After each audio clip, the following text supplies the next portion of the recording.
اعوذ باللہ من الشیطان الرجیم بسم اللہ الرحمن الرحیم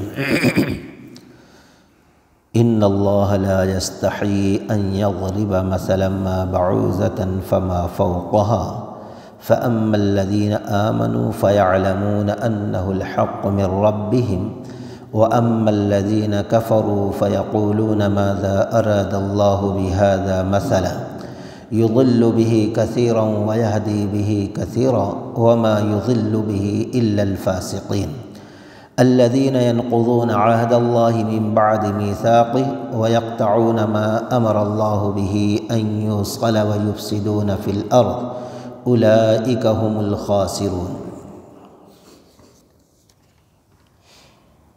یقیناً اللہ تعالیٰ کسی مثال کے بیان کرنے سے نہیں شرماتا، خواہ مچھر کی ہو یا اس سے بھی ہلکی چیز کی۔ ایمان والے تو اسے اپنے رب کی جانب سے صحیح سمجھتے ہیں، اور کفار کہتے ہیں کہ اس مثال سے اللہ نے کیا مراد لی ہے۔ اس کے ذریعے بیشتر کو گمراہ کرتا ہے اور اکثر لوگوں کو راست پر لاتا ہے، اور گمراہ تو صرف فاسقوں کو ہی کرتا ہے۔ جو لوگ اللہ تعالیٰ کے مضبوط عہد کو توڑ دیتے ہیں اور اللہ تعالیٰ نے جن چیزوں کے جوڑنے کا حکم دیا ہے انہیں کاٹتے ہیں اور زمین میں فساد پھیلاتے ہیں، یہی لوگ نقصان اٹھانے والے ہیں۔ یہ سورۃ البقرہ کی 2 آیت ہیں، 26 اور 27۔ اس کے پہلے کی آیت میں اللہ تعالیٰ نے منافقین کی 2 مثال بیان کی، جیسا کہ یاد ہوگا، بارش، بادل وغیرہ کی۔ اور اسی طریقے سے اس کے پہلے کی آیت میں کل کے درس میں یہ بات آئی کہ اللہ تبارک و تعالیٰ نے چیلنج کیا کہ اگر تم اس کو کہتے ہو یہ قرآن اللہ کی جانب سے نازل کردہ نہیں ہے، کسی انسان کا بنایا ہوا، تو اس جیسے ایک سورہ لا لو، تو ظاہر بات ہے سب عاجز رہ گئے، اب کچھ نہیں بن سکا، تو اس طریقے سے اعتراض پیدا کر دیا۔ یہ اللہ جو مثال بیان کرتا ہے یہ سمجھ میں آنے والی بات نہیں ہے۔ اگر یہ قرآن اللہ کی جانب سے چھوٹی چھوٹی حقیر جیسی چیزوں کی مثال بیان کر، اتنی اونچی کتاب اللہ نازل کرنے والا، اور مچھر کے پر جیسی مثال بیان کرے، یہ سمجھ میں آنے والی بات، اس طریقے سے اعتراض کرتے تھے۔ جبکہ جو ایمان والا ہوتا ہے، اللہ جو مثال بیان کر کے سمجھاتا ہے، مومن بندہ اس کو سمجھ جاتا ہے، اگر نہیں سمجھتا تو اعتراض نہیں کرتا، بلکہ کہتا ہے اللہ جو مراد لیا ہو وہ حق ہے، بہتر ہے۔ یہ ایمان کا تقاضا ہے۔ لیکن جو کفار ہوتے ہیں، جو منافق ہوتے ہیں، جن کے دل دماغ درست نہیں ہوتا، اب وہ اعتراض، ارے اتنی بڑی کتاب یہ مثال کا ایک بیان کی، گمراہ ہو جاتے ہیں اعتراض کر کے، نہ ایمان لاتے ہیں، نہ یقین کرتے ہیں، نہ اس پر عمل کرتے ہیں، گمراہ ہو جاتے ہیں۔ تو اللہ تعالیٰ کہتا ہے میں حق بیان کرنے سے کبھی شرماتا نہیں، کیسی بھی چیز ہو، اور ایمان کے بارے میں، دین کے بارے میں کبھی حق پوچھنے سے نہ شرمانا چاہیے اور نہ بتانے سے شرمانا چاہیے۔ اس لیے کچھ منافقین اس وقت کہنا شروع کر دیا، ارے کیسا رسول ہے، پیشاب پیخانے کے طریقہ بھی سمجھاتا ہے۔ تو شرمندہ کرنے کے لیے منافقین نے کہا تھا صحابہ کو، لیکن وہیں صحابہ اکرام نے کہا، ہاں، فخر کیا، فخر کے طور پر کہتے ہوئے کہا صحابہ اکرام نے، ہاں ہمیں فخر ہے کہ ہمارا نبی ایسے کھانے پینے کے طریقے بھی سمجھاتا ہے، پیشاب پیخانے کے طریقے بھی سمجھاتا ہے، کسی چیز کے بارے میں اللہ تعالی نے ہم کو یوں نہیں چھوڑا، یہاں تک کہ آسمان پہ ہواؤں میں ایک پرندہ بھی اڑتا ہے تو اللہ کے نبی صلی اللہ علیہ وسلم نے اس کے بارے میں بھی ہم کو معلومات دے دی ہے۔ ہمارا ایمان اس طریقے سے کہہ کر صحابہ اکرام نے فخر کا اظہار کیا اپنے دین پر، اپنی شریعت پر۔ ایک صحابیہ آتی ہیں اور کہتی ہیں اللہ کے نبی علیہ الصلاۃ والسلام اللہ حق سے نہیں شرماتا تو میں کیوں شرماؤں؟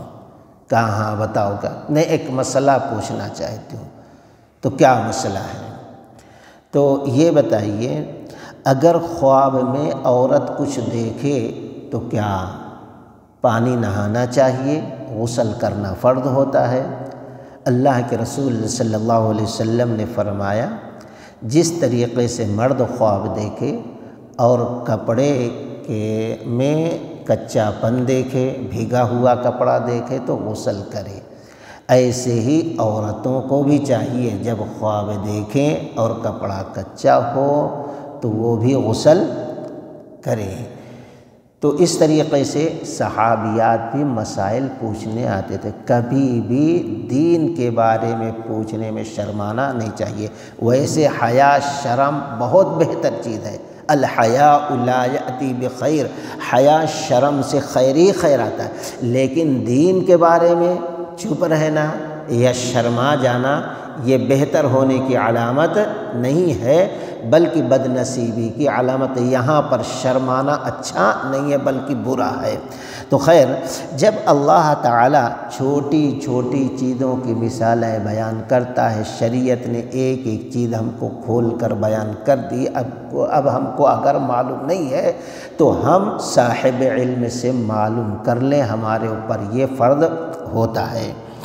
اللہ تبارک و تعالیٰ نے فرمایا کہ فَأَمَّا الَّذِينَ آمَنُوا فَيَعْلَمُونَ أَنَّهُ الْحَقُّ مِنْ رَبِّهِمْ وَأَمَّا الَّذِينَ كَفَرُوا فَيَقُولُونَ مَاذَا أَرَادَ اللَّهُ بِهَذَا مَثَلًا يُضِلُّ بِهِ كَثِيرًا وَيَهْدِي بِهِ كَثِيرًا۔ اس کے ذریعے بہت سے لوگ گمراہ ہو گئے، اور جو ایمان والے تھے، صحیح عقیدے والے تھے، اب وہ فوراً ایمان لا لیے، راہ راست پر آ گئے۔ وَمَا يُضِلُّ بِهِ إِلَّا الْفَاسِقِينَ، لیکن گمراہ تو صرف فاسق ہوتا ہے، جو منافق ہوتا ہے، جو ایمان جس کا خراب ہوتا ہے، شریعت آنے کے بعد وہ قبول نہیں کر کے اپنے ایمان کو خراب کر لیتا ہے شک شبہات میں پڑھ کر۔ الذین ینقضون عہد اللہ من بعد میثاقہ، جو لوگ اللہ تعالیٰ کے مضبوط عہد کو توڑ دیتے ہیں اور جو اللہ تعالیٰ نے جن چیزوں کو جوڑنے کا حکم دیا انہیں کاٹتے ہیں۔ کیا مطلب ہے توڑنے کا؟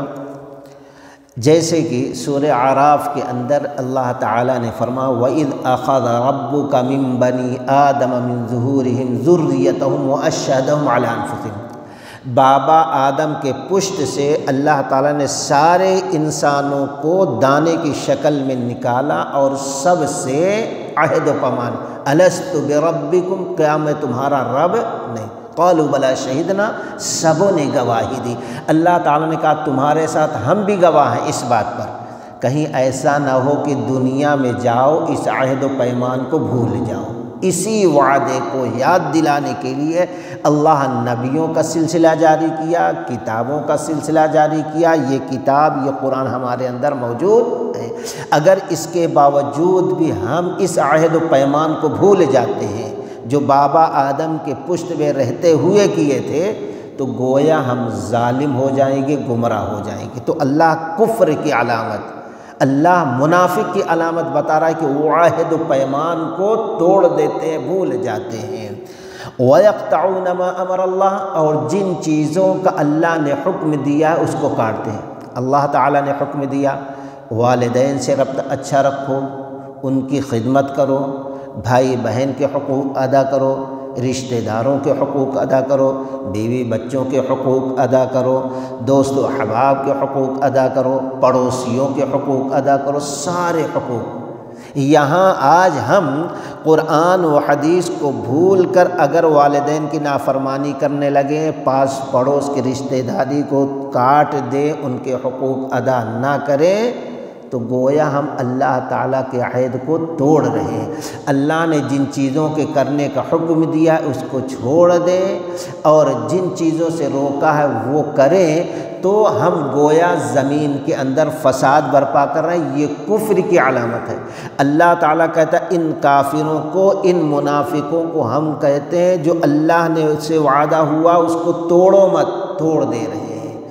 اللہ تعالیٰ نے حکم جو دیا اس کو کاٹو مت تو کاٹ دے رہے ہیں، رشتوں کو کاٹ دے رہے ہیں، جن چیزوں کا کرنے کا حکم دیا اس کو بھول جا رہے ہیں، جن چیزوں کو نہیں کرنا چاہیے اس کو کر رہے ہیں۔ وَيُفْسِدُونَ فِي الْأَرْضِ، اور زمین میں فساد برپا، یہ سب اگر ہم کر رہے ہیں تو گویا زمین میں فساد برپا کر رہے ہیں۔ اولئک هم الخاسرون، جو لوگ بھی ایسا کریں گے وہ نقصان اٹھائیں گے دنیا میں بھی اور آخرت میں بھی۔ تو ہمیں چاہیے ہم صحیح معنوں میں قرآن پر ایمان لائیں اور ان کو اندر جو اللہ نے کرنے کا حکم دیا ہے کوشش کریں وہ سارے اعمال کریں، جن چیزوں سے روک دیا ہے کوشش کریں ان منہیات سے، اللہ کی ناپسندیدہ چیزوں سے ہم اپنے آپ کو بچا لیں، اور دین میں جن چیزوں کا علم نہیں ہے بلا شرم و حیا آر کے ہم ان چیزوں کی تحقیق کریں اور اس کا علم حاصل کریں۔